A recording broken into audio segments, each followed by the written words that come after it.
Y estamos muy emocionados de ver cómo el Espíritu Santo está haciendo cosas grandes, a pesar de que podemos estar con el temor del COVID. El Espíritu de Dios se sigue moviendo. Dios es poderoso y está haciendo cosas muy grandes. Y bueno, en esta ocasión vamos a ver el Salmo 88, hablando de COVID y de cosas de temor. Es un salmo un poco oscuro.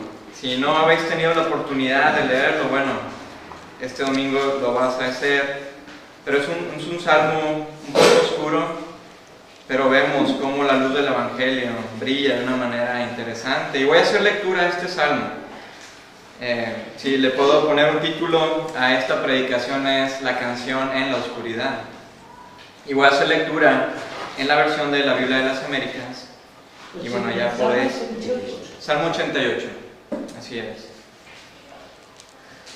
Dice: Oh Señor, Dios de mi salvación, de día y de noche he clamado delante de ti.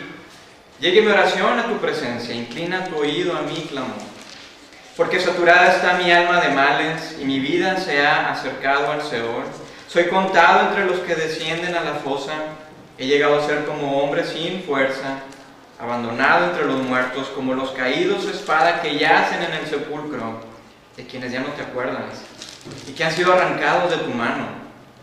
Me has puesto en la fosa más profunda, en lugares tenebrosos, en las profundidades. Has reposado sobre mí tu furor y me has afligido con todas tus olas. Has alejado de mí mis amistades, me has hecho objeto de repugnancia para ellos. Encerrado estoy y no puedo salir. Han languidecido mis ojos a causa de la aflicción. Oh Señor, cada día te he invocado, he extendido mis manos hacia ti. ¿Harás maravillas a los muertos? Se levantarán los muertos y te alabarán. Se hablará de tu misericordia en el sepulcro y de tu fidelidad en el abadón. Se darán a conocer tus maravillas en las tinieblas y tu justicia en la tierra del olvido. Mas yo a ti pido auxilio, Señor, y mi oración llega ante ti por la mañana. ¿Por qué, Señor, rechazas mi alma? ¿Por qué escondes de mí tu rostro? He estado afligido y a punto de morir desde mi juventud. Sufro tus terrores, estoy abatido. Sobre mí ha pasado tu ardiente ira, tus terrores me han destruido. Me han rodeado como aguas todo el día. A una me han cercado. Has alejado de mí al compañero y al amigo. Mis amistades son las tinieblas.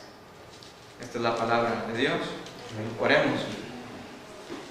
Padre, muchas gracias por tu bondad y misericordia para nosotros. Gracias por esta iglesia aquí en La Muñeca. Gracias por la oportunidad que podamos tener en libertad, en medio de toda esta situación, poder como quiera congregarnos en tu nombre y cantarte y escuchar tu palabra. Pero también queremos que nos hagas maravillarnos por tu precioso evangelio, que abras nuestros ojos y nuestro entendimiento para ver y contemplar las maravillas de tu gran bondad hacia nosotros, y que podamos saber a nuestro Señor Jesucristo en este salmo, que tal vez puede ser un poco extraño para nosotros. Ayúdanos, Señor, te lo pedimos en tu nombre. Amén. Amén. Entonces tenemos ante nosotros pues este salmo, que tal vez pueda ser uno de los pasajes más oscuros en la Biblia. No sé si lo habéis notado, un poco raro, ¿no? El tono es muy pesimista. Decía un teólogo americano, Walter Brueggemann, que describe este salmo como una confusión para la fe convencional. Y Martin Murray, un profesor de la Universidad de Chicago, comenta que quien intente crear a partir de las Escrituras una filosofía de vida en la que todo salga bien al final, tendrá que comenzar arrancando este salmo de la Biblia. Este salmo es un lamento de una persona que se encuentra en un estado emocional totalmente oscuro. No hay una luz que penetre la densa oscuridad emocional de esta persona. En medio de su dolor, parece que al final no hay ninguna resolución. Es más, termina diciendo que sus amigos íntimos son las tinieblas. La última palabra de este salmo es tinieblas. No hay final feliz, no hay alegría. Yo creo que bien podemos leer este salmo y tener de música de fondo la primera parte de la misa de Requiem de Mozart. Así que en medio de todo este lamento, parece que no hay respuesta de parte de Dios. Es como cuando estás viendo una película y estás tan enganchado, tan intrigado, y de pronto te cortan el final y nunca sabes cómo termina. Pero encontramos algo interesante en esta canción, de que en medio de la oscuridad vemos que el autor no deja de orar y de clamar a Dios.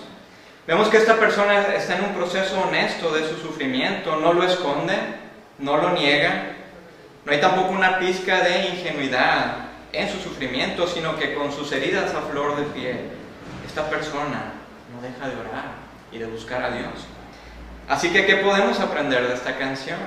¿Qué nos dice este Salmo 88 a nosotros? ¿Cómo es que podemos encontrar consuelo en este salmo tan oscuro?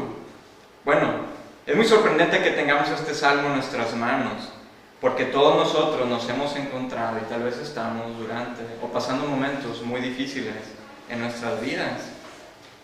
Y podemos sentir empatía con el autor.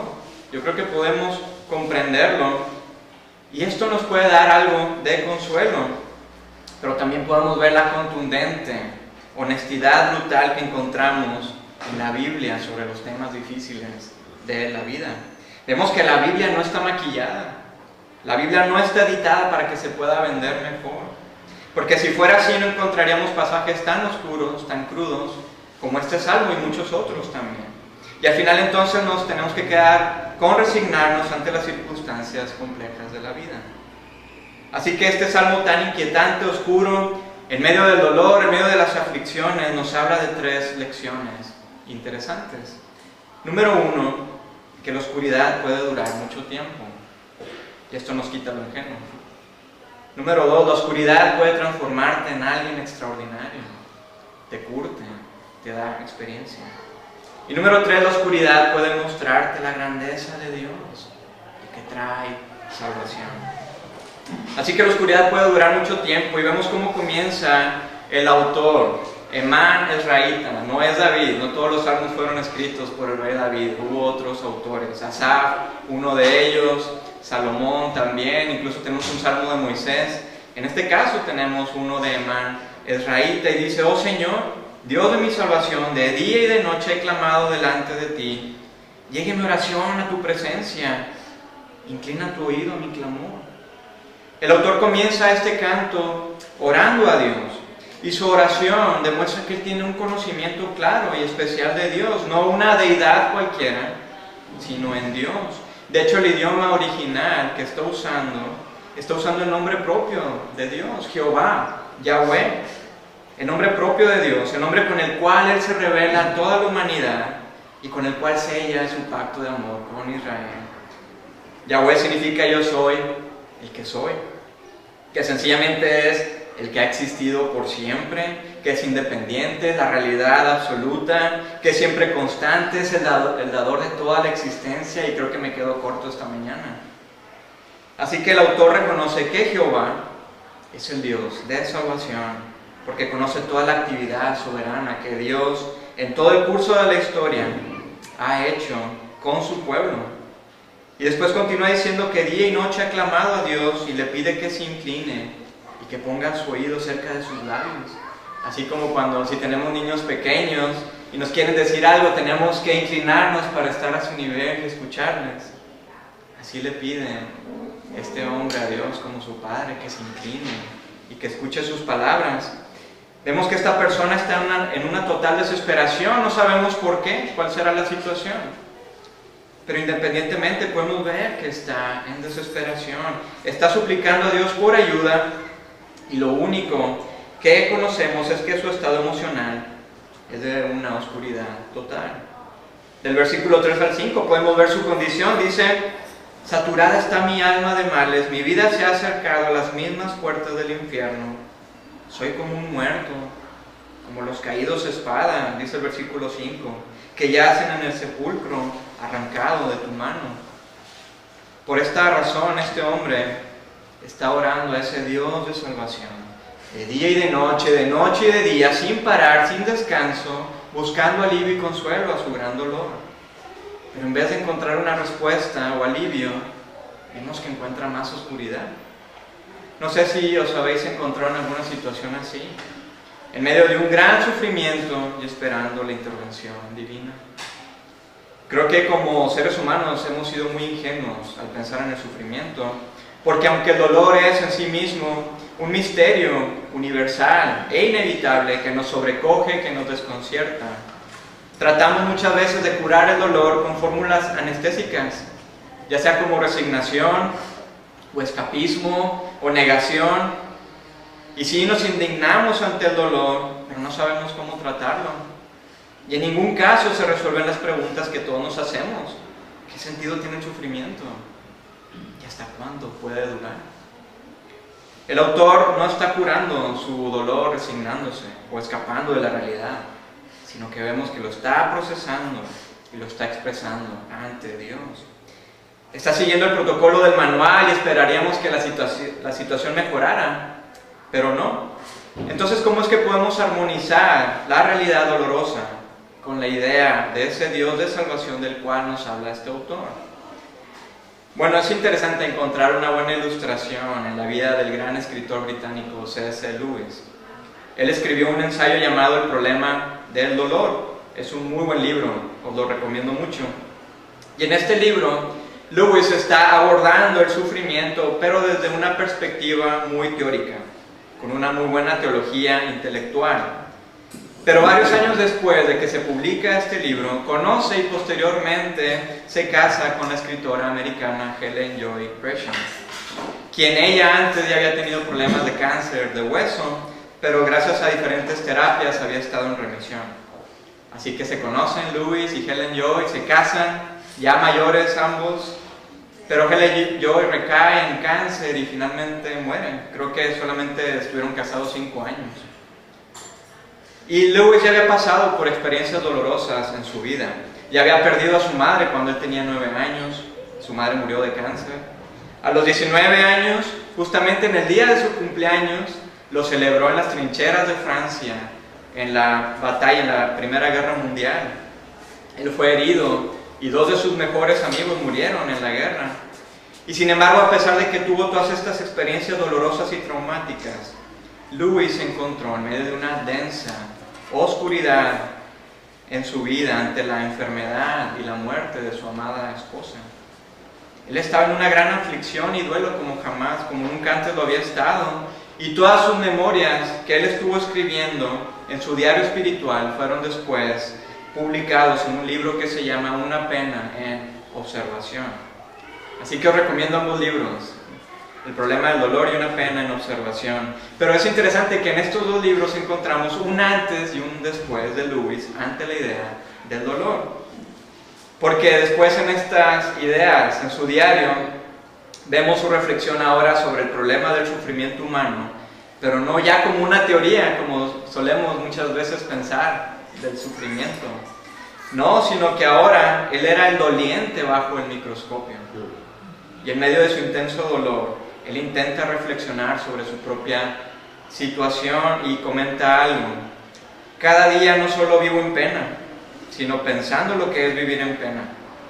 Nunca sabes cuánto realmente crees en algo hasta que su verdad o falsedad se convierte en una cuestión de vida o muerte para ti. Solo una prueba real comprobará la realidad de una creencia. Nada puede afectar al hombre, o por lo menos a un hombre como yo, de manera que pierda su ideología y sus creencias. Tiene que enfrentar un gran golpe para entrar en razón. Solo el gran dolor traerá la verdad. Solo bajo el dolor podrá descubrir la verdad por sí mismo. El sufrimiento, amigos, nos lleva a contemplar el jardín del Edén, donde todo era bueno, todo era tan hermoso, esa aspiración y nostalgia que tenemos de la perfección. Pero después observamos al hombre y la mujer tomando una decisión de ser independientes de Dios. Y de pronto el jardín se llena de densas tinieblas.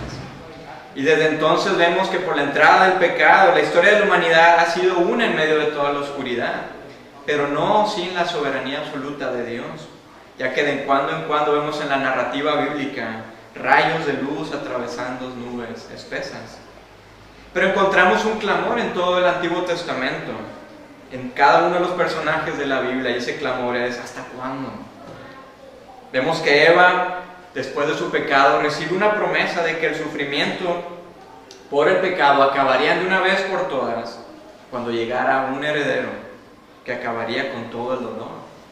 Pero la pregunta es: ¿hasta cuándo? ¿Hasta cuándo? Y después vemos en la historia de los patriarcas, en Abraham, que recibe la misma promesa de Eva de que tendría un hijo que sería el receptor de la bendición de Dios. Pero sabemos que Abraham y Sara eran ya ancianos y se preguntaban ¿hasta cuándo? Y después el pueblo de Israel estaba bajo esclavitud en Egipto por más de 400 años, esperando esa promesa de liberación. Pero se preguntaban ¿hasta cuándo? ¿Hasta cuándo? Y posteriormente Moisés es elegido por Dios para llevar a todo el pueblo a una tierra que parecería el nuevo Edén, recobrado. Pero de pronto se encontraron vagando por el desierto por 40 años, sufriendo en densas tinieblas, y se preguntaban ¿hasta cuándo? ¿Hasta cuándo? Y después los profetas estaban de nuevo esperando la llegada del ungido, de ese rey prometido, que traería la paz verdadera al mundo, pero no llegaba y no llegaba. Y luego Israel estuvo bajo el exilio de varios imperios, entre ellos el babilonio y los persas, y todos preguntándose ¿hasta cuándo? ¿Hasta cuándo? ¿Hasta cuándo? Así que la oscuridad puede durar mucho tiempo. Encontramos en todo el documento bíblico una realidad contundente sobre el sufrimiento, pero que lamentablemente la religión ha diluido por completo para entregarnos una falsa esperanza en forma de caricatura. Vemos cómo el cristianismo es entonces diferente a cualquier otra filosofía o cosmovisión, porque no es ni una resignación, ni es ni un escapismo, sino que al contrario nos confronta cara a cara con la tremenda realidad de la oscuridad que parece imperar, pero como el autor del Salmo 88 podemos cantar: oh Señor, Dios de mi salvación, de día y de noche he clamado delante de ti, llegue mi oración a tu presencia, inclina tu oído a mi clamor. Así que la oscuridad puede durar mucho tiempo, nos quita lo ingenuo ante el sufrimiento, pero punto número 2, la oscuridad te puede transformar en alguien extraordinario. Al enfrentarnos con este salmo no podemos dejar de pensar en Job. ¿Sabéis quién es Job? La Biblia nos dice que Job era un hombre totalmente íntegro, temeroso de Dios, alejado del mal. Además era muy rico, tenía una gran hacienda, tenía una familia por la cual él oraba constantemente y ofrecía sacrificios por ellos. Tenía 7 hijos, 3 hijas. Así que parecía que Job lo tenía todo, tenía una vida totalmente resuelta, era altamente bendecido. Pero la Biblia nos dice que un día Satanás entra a la presencia de Dios y le dijo a Dios: bueno, Job es muy íntegro, con una conducta intachable porque lo tiene todo. Satanás le dice a Dios: extiende ahora tu mano y toca todo lo que tiene, verás si no te maldice en tu misma cara. Y nos dice Job capítulo 1 que entonces el Señor dijo a Satanás: he aquí todo lo que tiene está en tu poder, pero no extiendas tu mano sobre él. Y sabemos que Dios entonces permite que Job atravesara por pruebas difíciles, y uno por uno sus posesiones, sus siervos, hasta sus hijos, todo fue arrancado de él. Y nos dice Job 1, entonces Job se levantó, rasgó su manto, se rasuró la cabeza y postrándose en tierra adoró y dijo: desnudo salí del vientre de mi madre y desnudo volveré allá. El Señor dio y el Señor quitó, bendito sea el nombre del Señor. Y en todo esto Job no pecó ni culpó a Dios.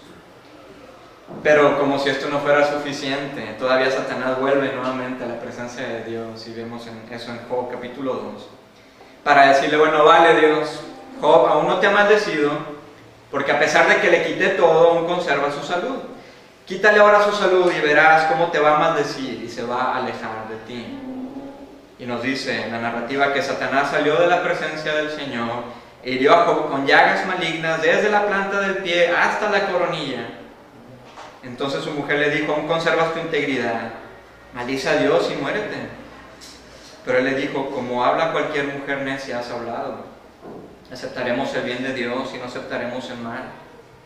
Y termina diciendo: en todo esto Job no pecó con sus labios. Vemos que lo único con lo cual se queda Job es con su vida. Todo le fue arrebatado. Se quedó solo en un completo silencio, a oscuras. Pero ¿por qué le pasó todo esto a Job? Si no que era bueno, no que era íntegro. ¿Por qué Dios permitió tanta miseria en la vida de Job? Douglas Gershom, hijastro de Lewis, escribe un prefacio extraordinario en el libro de Una pena en observación. Y dice algo interesante que nos puede responder un poco esta pregunta. Dijo, cuanto mayor es el amor, mayor es el dolor, y cuanto más fuerte es la fe, más salvajemente asaltará a Satanás su fortaleza, la fortaleza de nuestra fe. Justamente esto fue lo que pasó con Job. Satanás asaltó la fortaleza de la fe de Job de una manera tan salvaje y tan vil. Y vemos que Job, que su fe y su conocimiento de Dios fueron sacudidos grandemente. Y todo eso lo podemos ver en todo el libro de Job. Y asimismo, como en la experiencia de Job, encontramos algo muy similar en la situación del autor de este salmo. Porque dice en los versículos del 6 al 8, donde el autor está implicando a Dios en su sufrimiento, y dice, me has puesto en la fosa más profunda, has reposado sobre mí tu furor, me has afligido con todas tus olas, has alejado de mí mis amistades, me has hecho objeto de repugnancia para ellos. Pero después de estas quejas, vemos que vuelve a orar a Dios. El autor reconoce que sigue orando cada día, extendiendo sus manos por ayuda a Dios. Es más, sigue usando el nombre de Dios, de Jehová, ese Dios que nunca cambia, que es el mismo y que es totalmente bueno. Y dice el versículo 9, oh Jehová, cada día te he invocado, he extendido mis manos hacia ti. El autor de esta canción no es un simple artista de calle, es Emán Ezraíta. Era un poeta y un artista prodigioso de la tribu de los levitas, encargado de la música del templo de Dios. El mismo rey David lo puso en ese cargo porque, a pesar de su alta sensibilidad artística y creativa, era un hombre muy sabio, y su sabiduría estaba totalmente un poco por debajo de la de Salomón. Así que podemos ver lo sabio que era. Pero ¿cómo es que este hombre sabio escribe de esta manera? Porque parece que cruza los límites de la irreverencia ante Dios. Cuando hace las preguntas de los versículos 10 al 12, que parecen en un tono sarcástico, dice, versículo 10, ¿harán maravillas a los muertos? ¿Se levantarán los muertos y te alabarán?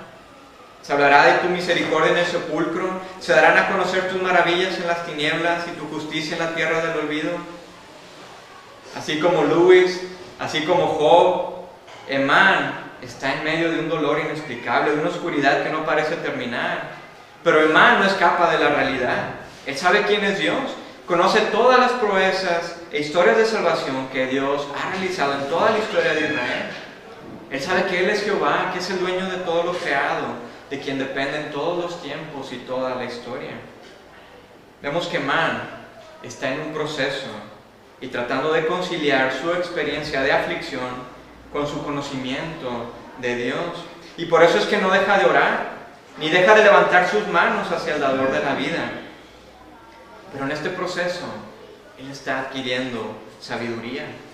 Él está siendo curtido de una forma como jamás lo habría podido experimentar.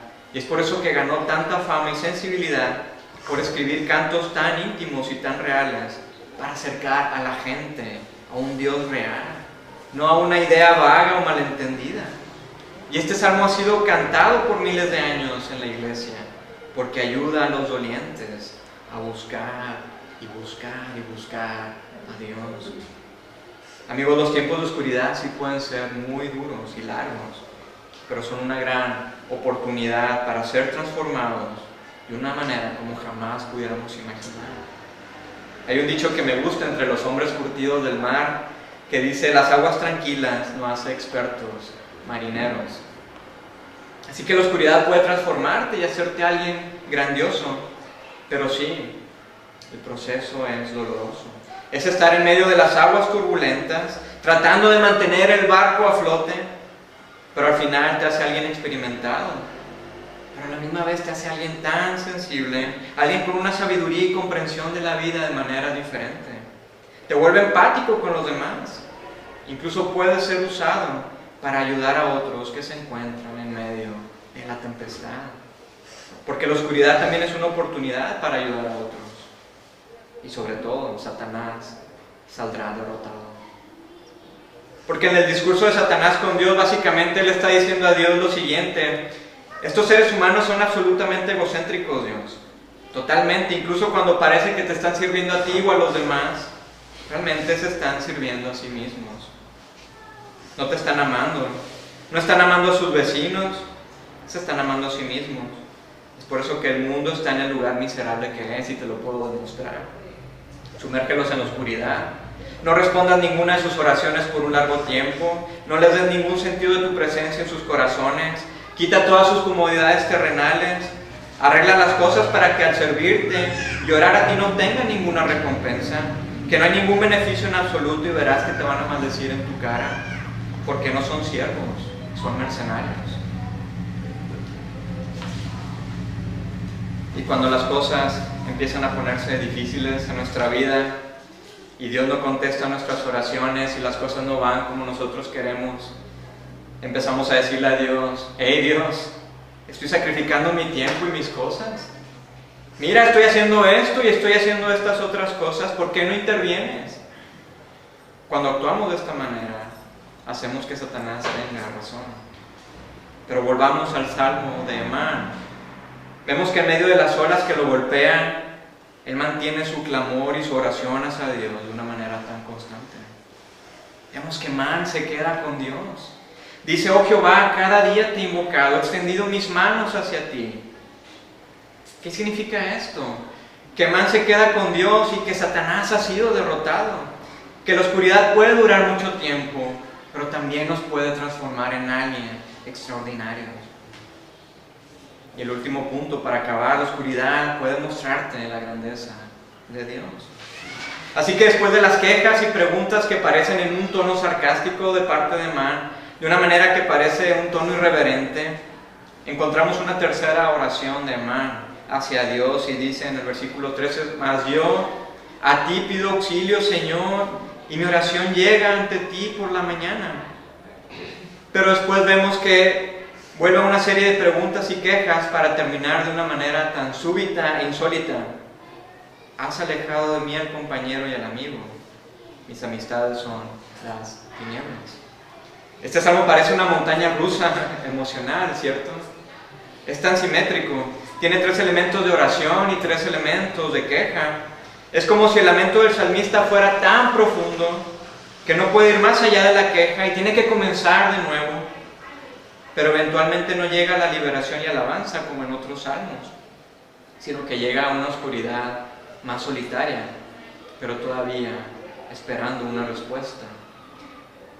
Un comentarista bíblico que me gusta mucho, Derek Kidner, comenta sobre este salmo: la sola presencia de estas oraciones en las Escrituras es un testimonio de la comprensión de Dios, porque Él sabe cómo hablan los hombres cuando están desesperados. La oración se convierte en pieza clave en nuestro proceso de transformación, porque nos damos cuenta de toda nuestra imposibilidad, de que el dolor es tan real y tan fuerte que lo único que podemos hacer es buscar y buscar a Dios.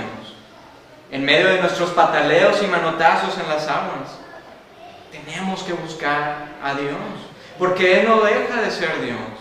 Él es el yo soy, Jehová, Yahweh.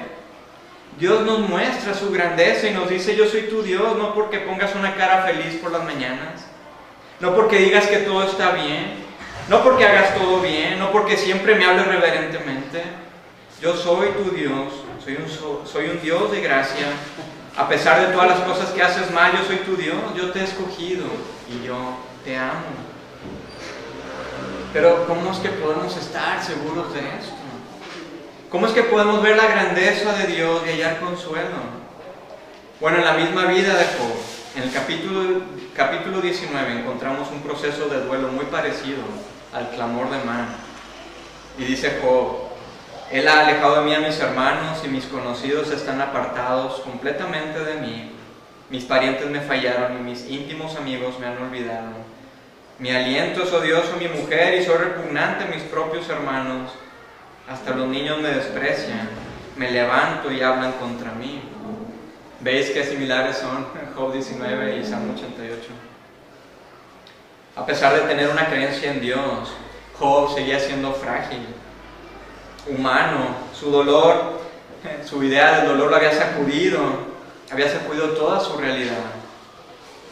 C.S. Lewis dice algo al respecto, algo muy interesante: Dios no ha estado haciendo un experimento sobre mi fe o amor para descubrir su calidad. Él ya lo sabe.